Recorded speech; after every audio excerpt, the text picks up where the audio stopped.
Hey everyone, आज हम करने वाले क्लास 10th का साइंस का चैप्टर 1 जो कि है chemical reactions and equations. What are chemical or physical changes? Physical changes are those changes that are affecting the form of the substance, and the chemical changes are changes which affect the composition of the substance. Form से मतलब है look, shape and size, and composition से मतलब है पूरा structure of the substance. Physical changes में कोई भी न्यू सब्सटेंस फॉर्म नहीं होता, but in chemical changes there is a formation of a new substance. Physical changes होते हैं reversible, but chemical reactions are generally non reversible. Example of physical change can be melting of ice, and example of chemical change can be burning of metal. अब बात करते हैं chemical reaction और equation के बारे में. Chemical reaction is a process of breaking bonds and formation of new bonds to form a new substance. पुराने bonds टूटना रिएक्टेंट साइड में एंड प्रोडक्ट साइड में न्यू बॉन्ड्स बनना, उसे ही हम केमिकल रिएक्शन कहते हैं. For example, hydrogen plus oxygen gives water. यहाँ पे स्पेशल क्या है कि hydrogen is a highly inflammable gas, जल्दी से फायर कैच कर लेती है, and oxygen supports fire. But water जो इनका प्रोडक्ट है, इट अपोजेस फायर, फायर को रोकती है. Now coming to chemical equation, symbolic and algebraic representation of chemical reaction is chemical equation. जब इसी चीज़ को हम सिंबॉलिक और अलजेब्रिक वे में रिप्रेजेंट करें, उसे हम केमिकल इक्वेशन कहेंगे. For example, H2 plus O2 gives H2O. ऊपर वाली इक्वेशन को हमने शॉर्टन करके लिख दिया. नाउ लेट्स सी कि हम केमिकल इक्वेशन को एग्जैक्टली कैसे लिख सकते हैं. सबसे पहले देखेंगे वर्ड इक्वेशन, देन उस वर्ड इक्वेशन से बनाएंगे स्केलेटल इक्वेशन, और एट लास्ट बनाएंगे बैलेंस्ड इक्वेशन. तो बुक में उन्होंने एग्जांपल दिया है मैग्नीशियम का बर्न होना एयर में. Statement is burning of magnesium in air. अब हम इसको वर्ड इक्वेशन में लिखेंगे magnesium plus oxygen gives magnesium oxide. ये दोनों हुए रिएक्टेंट और ये है प्रोडक्ट. प्रोडक्ट और रिएक्टेंट के बीच में आता है एरो जो पॉइंट करता है हमेशा प्रोडक्ट साइड पे. अब अगर हम इसी वर्ड इक्वेशन को शॉर्टन करके लिख दें तो हमें मिलेगी skeletal equation. Skeletal equation is easy to read. Magnesium का हो गया Mg, ऑक्सीजन का हो गया O2 और मैग्नीशियम ऑक्साइड का हो गया MgO. बट अगर हम यहाँ पे ध्यान से देखें तो यहाँ पे ऑक्सीजन के तो एटम्स हो रहे हैं 2, बट प्रोडक्ट साइड में there is only 1 oxygen atom, जो कि कहता है कि mass of an element on the reactant side should be equal to the mass of the element on the product side. तो इस प्रॉब्लम को सोल्व करने के लिए हम क्या कर सकते हैं, उन्हें बैलेंस करते हैं. अब कैसे बैलेंस करें? Now let's see how to balance an equation. ये तो पता चलेगा कि बैलेंस करना है, बट करना कैसे है. That we can do through hit and trial method. पिछले वाली इक्वेशन को लेके वो चले गए. तो first of all count the number of atoms on product side and reactant side. In reactant side Mg is only 1 atom, but O2 is 2. On product side Mg is 1 and oxygen is also 1.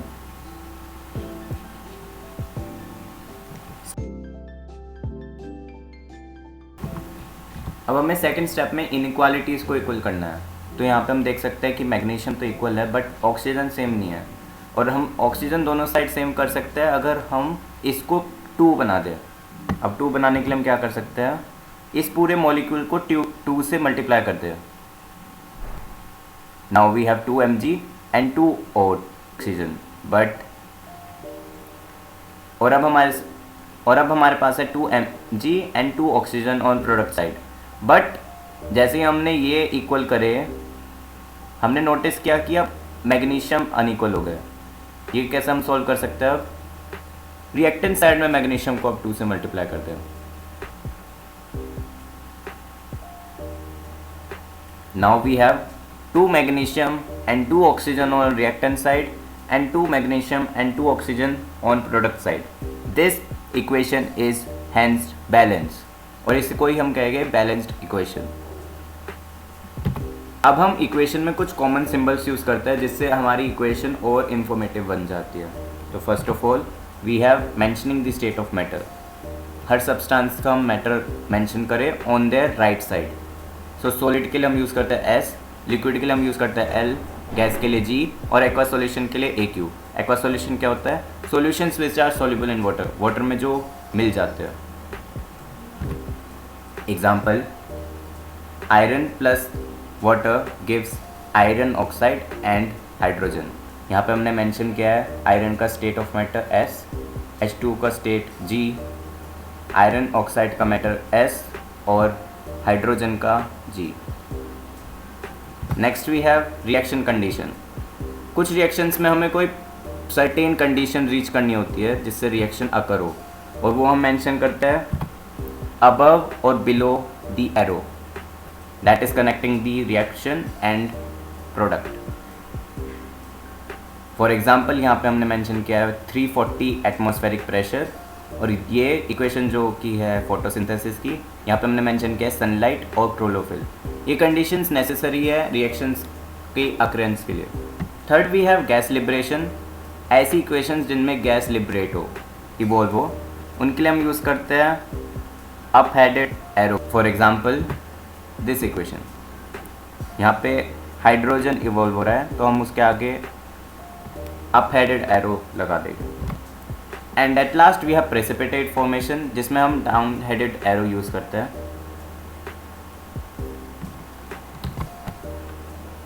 Now let's talk about types of chemical reaction. There are total 5 types of chemical reaction in this chapter, that is combination, decomposition, displacement, double displacement and redox.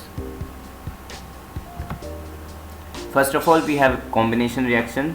The definition of combination reaction is reactions in which two or more reactant react to form one single product.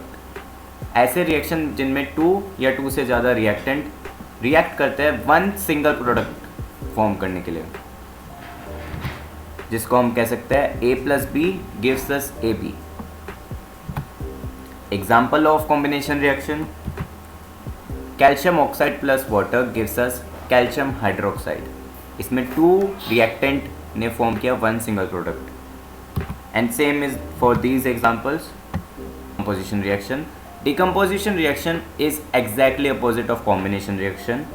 ऐसे reaction जिनमें one reactant break down होता है to form 2 या 2 से ज़्यादा products. अब इसको हम कह सकते हैं AB gives A plus B. Example: calcium carbonate on heating gives us calcium oxide and carbon dioxide. इस रिएक्शन में one single reactant breaks down into 2 products. And same is for these other 2 examples. अब decomposition reaction के होते हैं 3 types. First is thermal decomposition reaction. ऐसे reactions जो break down होते हैं हीट की वजह से, जैसे मेंशन किया है यहाँ पे heat. Now second is photo decomposition reaction. ऐसे रिएक्शन जिनमें सनलाइट की वजह से ब्रेक डाउन हो। और at last we have electro decomposition reaction, जिसमें इलेक्ट्रिसिटी की वजह से ब्रेक डाउन हो। जैसा कि हम इन एग्जांपल्स में देख सकते हैं, डिकम्पोजिशन रिएक्शंस में हमें चाहिए होती है एनर्जी, वो हो सकती है हीट, सनलाइट या इलेक्ट्रिसिटी। इसलिए वे होते हैं endothermic in nature, that is they require और absorb energy. Exothermic and endothermic reactions क्या होते हैं? एक्सोथर्मिक हुए वे जिनमें एनर्जी रिलीज होती है। Energy is one of the product. सारे कॉम्बिनेशन रिएक्शन होते हैं exothermic. Example respiration reaction, formula है नीचे। And endothermic is exactly opposite of exothermic reaction. इसमें एनर्जी होती है एब्जॉर्ब और energy is one of the reactant.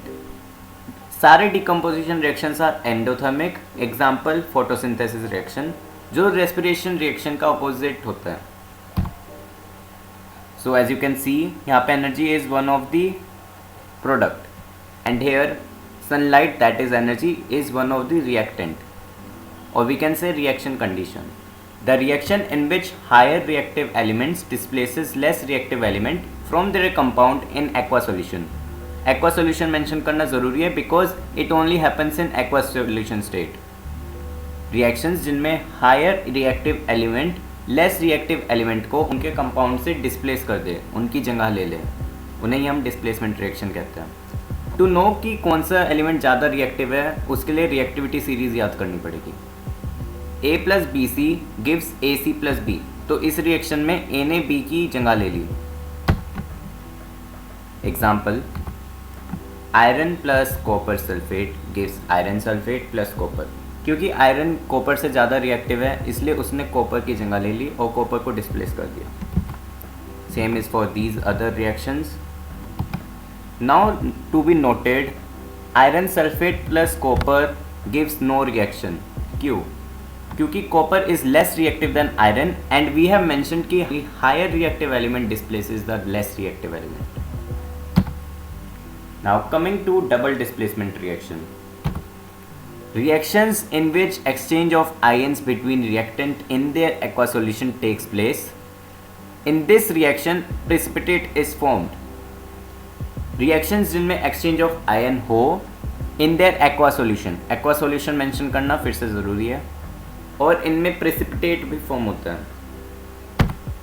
AB plus CD gives AD plus BC. इसमें A ने C की जगह ले ली और C ने A की जगह ले ली. ऐसे. Example: sodium sulfate plus barium chloride gives barium sulfate plus sodium chloride. Reactions where precipitate is formed are also called precipitation reaction. This was mentioned in NCERT, something which you need to know. Last reaction is redox reaction, and here redox is made up of two words, reduction and oxidation. ऐसे reaction जिनमें reduction और oxidation simultaneously occur हो उन्हें ही redox reaction कहते हैं. Now what is reduction and what is oxidation? Oxidation reaction are one जिनमें इन तीन में से कोई एक चीज़ हो रही है, या तो एडिशन ऑफ ऑक्सीजन, या रिमूवल ऑफ हाइड्रोजन, या decrease in number of electrons. And reduction is exactly opposite of this. यहाँ पे एडिशन ऑफ ऑक्सीजन हो रहा था, रिडक्शन में रिमूवल ऑफ ऑक्सीजन है. यहाँ पे ऑक्सीडेशन में रिमूवल ऑफ हाइड्रोजन हो रहा था, इधर एडिशन ऑफ हाइड्रोजन.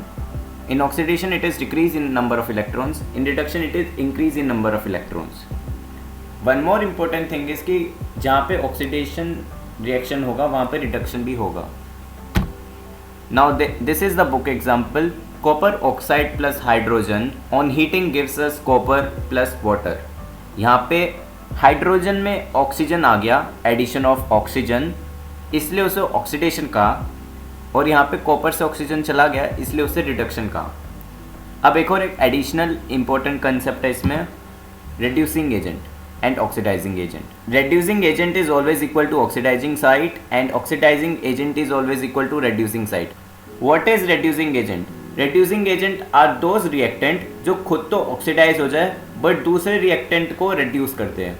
और ऑक्सीडाइजिंग एजेंट वे हो गए जो खुद को तो reduce करते बट दूसरे रिएक्टेंट को ऑक्सीडाइज करते हैं. और reducing साइट वे रिएक्टेंट होता है जहाँ पे reducing अकर हो. अब इस इक्वेशन में कॉपर खुद तो reduce हो गया बट उसने हाइड्रोजन को ऑक्सीडाइज कर दिया, और यहाँ पे हाइड्रोजन खुद तो ऑक्सीडाइज हो गया और कॉपर को इसने reduce कर दिया. इसलिए कॉपर इज ऑक्सीडाइजिंग एजेंट और हाइड्रोजन इज reducing एजेंट. और यहाँ पे हम देख सकते हैं कि oxidising agent is equal to reducing site, इसलिए copper oxide is also reducing site और hydrogen is also oxidising site. Now let's see this equation. इसमें reducing एजेंट क्या है और ऑक्सीडाइजिंग एजेंट क्या है. तो सबसे पहले देखते हैं यहाँ पे ऑक्सीडेशन कहाँ हो रहा है और रिडक्शन कहाँ हो रहा है. तो हम देख सकते हैं कि जिंक से ऑक्सीडेशन, तो हम देख सकते हैं यहाँ पे जिंक से ऑक्सीजन चला गया इसलिए रिडक्शन हो रहा है यहाँ पे. और यहाँ पे कार्बन को ऑक्सीजन मिल गया, addition of oxygen that is equal to oxidation. तो जिंक खुद तो रिड्यूस हो गया बट कार्बन को इसने ऑक्सीडाइज कर दिया, इसलिए zinc is oxidising agent that is reducing site. और कार्बन ने खुद को तो ऑक्सीडाइज कर दिया और जिंक को रिड्यूस कर दिया, इसलिए कार्बन इज रिड्यूसिंग एजेंट और oxidising site. Hope the concept is clear. The last topic of this chapter is to effects of oxidation. Basically the effects that take place in our daily life. So first of all we see the problem, then their example, and then कि हम इसको कैसे avoid कर सकते हैं. तो पहला effect है corrosion. And what is corrosion? According to NCERT definition, it is when a metal is attacked by substances जैसे moisture and acid, they are said to be corrode and the process is known as corrosion. कैसे avoid करें? By coating them with some substance. That we'll study in chapter 3 of this same book. Now coming to example, iron. Iron में होती है brown corrosion, brown colored corrosion. Copper में होती है green colored corrosion. And silver में होती है black colored corrosion. And now here is some interesting question. So When the Statue of Liberty was built, it was golden in color, but with time it had a greenish color of corrosion. So you need to tell what metal is the outermost layer of Statue of Liberty made up of. You can get the hint from the last slide. You can answer this in the comments below.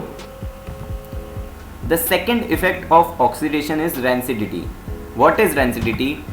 When fats and oils are oxidized, they become rancid and their smell and taste changes.